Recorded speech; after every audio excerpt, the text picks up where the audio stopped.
Bonjour ou bonsoir, nous entamons une nouvelle méditation de l'Évangile, un nouveau commentaire d'Évangile, dans cette rubrique Matin Nouveau que certains d'entre vous connaissent déjà peut-être. Il s'agit du 33e dimanche du temps ordinaire, le dimanche 14 novembre, et j'ai choisi la phrase suivante. Cette génération ne passera pas avant que tout cela n'arrive. Donc c'est une phrase de Jésus. Cette génération ne passera pas avant que tout cela n'arrive. Alors de quoi s'agit-il ? Il s'agit dans l'évangile de Marc de décrire, on est plutôt vers la fin de l'évangile de Marc, et Jésus décrit d'une certaine manière la fin des temps. Et il en parle de façon très spectaculaire. Et ça peut paraître très surprenant d'entendre que tout cela se produira avant que sa génération, ne s'achève. Donc on parle des années 30, 60, 70 après Jésus-Christ. Donc il n'y a pas eu de tremblement de terre, d'obscurcissement du ciel, les étoiles qui tombent, les puissances célestes qui sont ébranlées.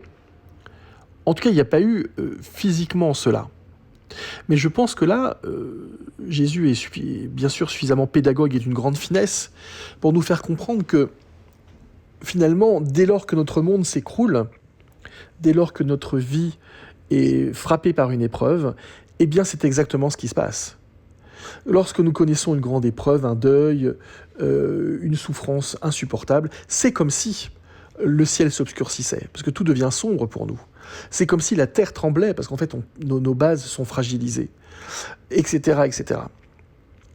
Et en fait, Jésus, d'ailleurs exactement comme ce sera dans l'Apocalypse de Saint Jean, qui est le dernier livre qui clôt le Nouveau Testament et toute la Bible, en fait, à chaque fois qu'il est question de la fin des temps, il est question d'une fin des temps.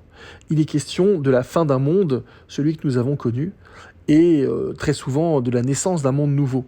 Alors que ce soit à l'échelle individuelle, lorsque notre vie connaît un grand bouleversement et qu'il y a des morts et des naissances dans nos manières de vivre, dans nos relations, dans nos manières de fonctionner.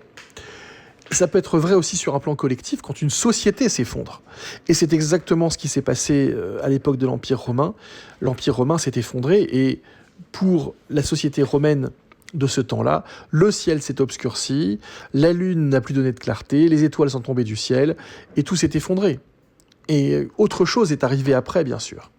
Et alors ce qui est intéressant, c'est que donc si Jésus nous parle des effondrements, et il en arrive un certain nombre, et peut-être qu'en ce moment, sommes-nous en train de vivre un certain effondrement de notre manière de vivre, de notre société. On sent qu'un système est à bout de souffle. Eh bien, que dit Jésus là-dessus, du coup ? Parce que c'est ça qui est intéressant.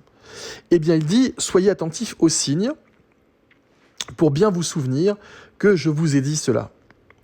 Et en particulier, il parle des branches qui vont donner place aux feuilles, qui vont sortir des bourgeons, etc., etc.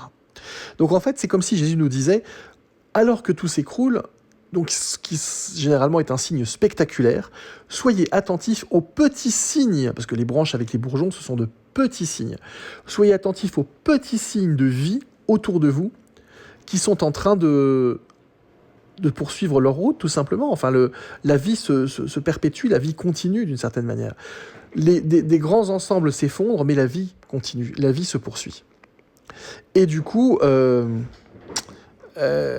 Jésus dit cela avec beaucoup de force. Ces jours et ces heures-là, personne ne les connaît, même pas le Fils, seulement le Père, parce que le Père est l'origine de la vie. Et du coup, nous sommes, je crois, invités à nous attacher à ce qui demeure au milieu de ce qui s'effondre et de ce qui naît. Et ce qui demeure, c'est la perpétuation de la vie.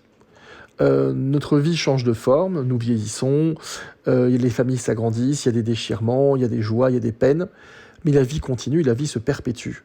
Et la vie se transmet, et je crois que lorsque nous sommes résolument du côté de la vie qui se transmet, on ne se trompe pas de camp, on ne se trompe pas de lieu, on est dans la bonne direction.